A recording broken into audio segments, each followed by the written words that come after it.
What's up, beautiful people? Today we're going to be checking out why Egypt's economy is about to collapse. Let's get to it. This video is brought to you by Brilliant. When Abdel Fattah el-Sisi came to power in 2014, he was lauded by many Egyptians as the solution to the political chaos that had been consuming the country since the Arab Spring. Unfortunately for Egypt, Sisi's costly economic policies have crippled the Egyptian pound, pushed inflation to new highs, and Egypt now looks precariously close to a sovereign default. So in this video, we're going to have a look at how Sisi came to power, Egypt's ensuing economic crisis, and what might happen next. So this story really starts with the Arab Spring. In January 2011, a month after anti-Gaddafi protesters kicked off in Tunisia, Egypt took to the streets to protest then-President HOSNI MUBARAK, who had been in power for nearly 30 years. A month later, Mubarak resigned and was replaced by the military junta, called the Supreme Council of the Armed Forces. At the time, the SCAF was led by a guy called Mohammed Hussein Tantawi, but it also included a guy called Abdel Fattah el-Sisi as its youngest member, who served as its head of intelligence. Anyway, the SCAF gave way to parliamentary elections in late 2011, which were won by the Muslim Brotherhood, and presidential elections in the summer of 2012, which were narrowly won by the Muslim Brotherhood candidate Mohamed Morsi.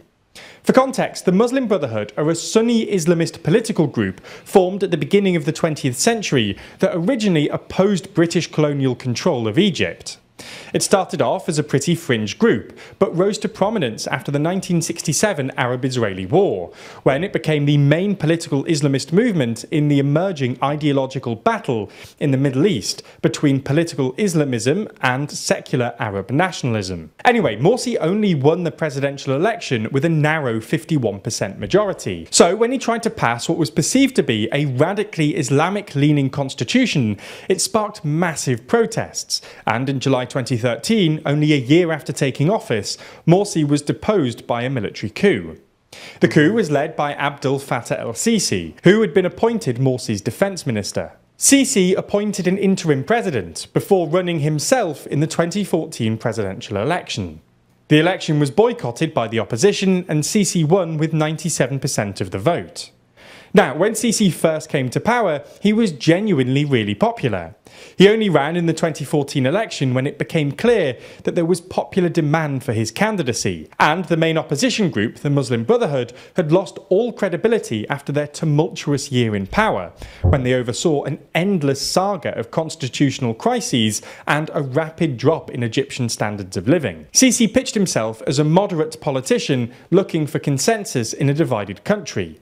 As a moderate Muslim, he was somewhere in between the Muslim Brotherhood and the secularists, and he promised that stability would bring economic growth. Originally, he was pretty successful at this, and Egypt's growth rate jumped from about 2% to about 5%. Sisi was helped by tens of billions of dollars in aid from Gulf states like Saudi Arabia and the UAE, who have always been wary of political Islamism and its revolutionary tendencies. However, in the decade or so since, Sisi has turned into a bit of an autocrat, and his misguided policies have pushed Egypt into an economic crisis. When he first came to power, Sisi immediately purged the army and jailed most of the senior members of the Muslim Brotherhood, claiming it was the necessary price for Egypt's political stability, and asking that Egyptians be patient. However, 10 years later, Sisi is still as autocratic as ever. He's introduced various bills to give him more power over the media and jailed critical journalists, attacked Egypt's judicial system as ineffective and given himself the power to appoint top judges, and rigged elections by jailing prominent opposition figures. Sisi argues that these policies are still necessary. If you're in Egypt and you want to, debunk the news or validate anything, please feel free to do so.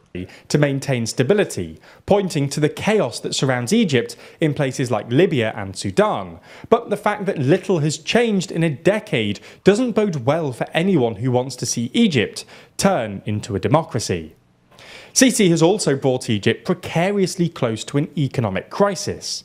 Egypt's economy is dominated by a bloated civil service and massive state-owned companies like the Egyptian General Petroleum Corporation, which have, in many cases, been handed over to corrupt army loyalists. Sisi has spent tens of billions of dollars on enormous infrastructure projects. Some of these made sense. Egypt's infrastructure was a bit of a mess when Sisi took over, and he massively improved stuff like the road and rail systems. However, Sisi has also invested in some financially questionable mega projects, including a second Suez Canal in 2015, a massive irrigation project around Lake Nasser called Toshka, and a series of new cities across Egypt. These include a new summer capital on the north coast, a sustainable city in the Nile Delta, and the new administrative capital, which sits just 45 kilometers east of Cairo and is intended to be Egypt's new capital city when it's eventually finished. Unfortunately for Sisi, the first phase alone has cost over $45 billion, and the project has become so expensive that its main international backers, the UAE and China, have now both pulled out. To afford all these projects and maintain its generous subsidy regime, Egypt has had to borrow and print more money.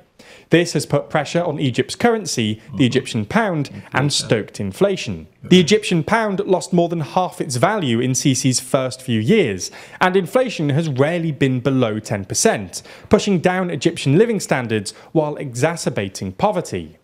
Things got significantly worse after Russia's invasion of Ukraine, which made international investors more risk-averse. Since then, the pound has slipped to roughly 30 to the dollar, and inflation is now running at just over 37%. The Egyptian central bank has used up a lot of its foreign currency, defending the currency, and Egypt now looks worryingly close to a sovereign default.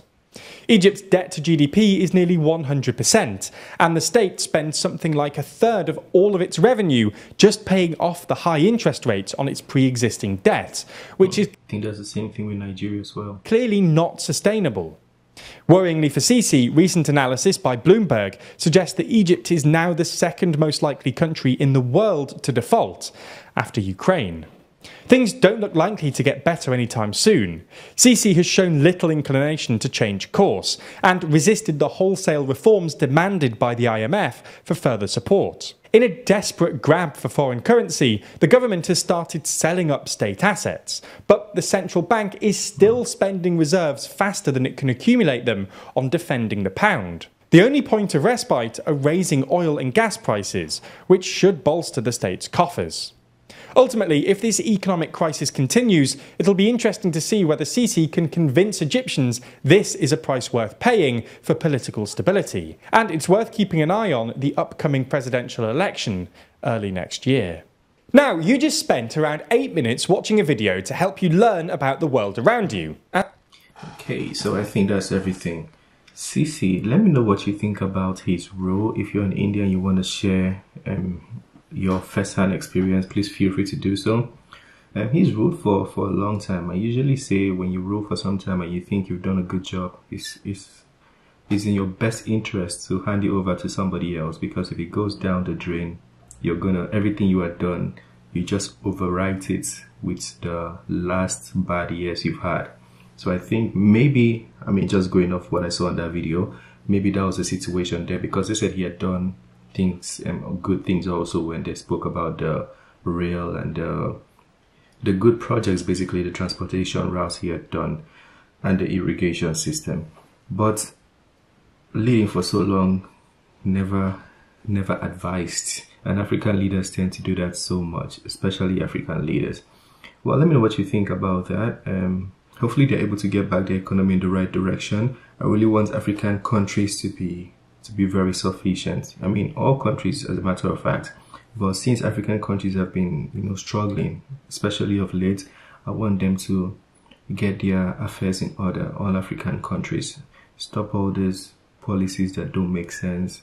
Think, hire the best people to be in your cabinet and advise you. Well, let me know what you think about Egypt.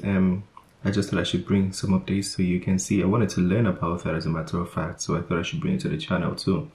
And if you want to see more videos like that, let me know. This is the end of this one. Smash the like button, subscribe, and I'll see you on the next video. Peace.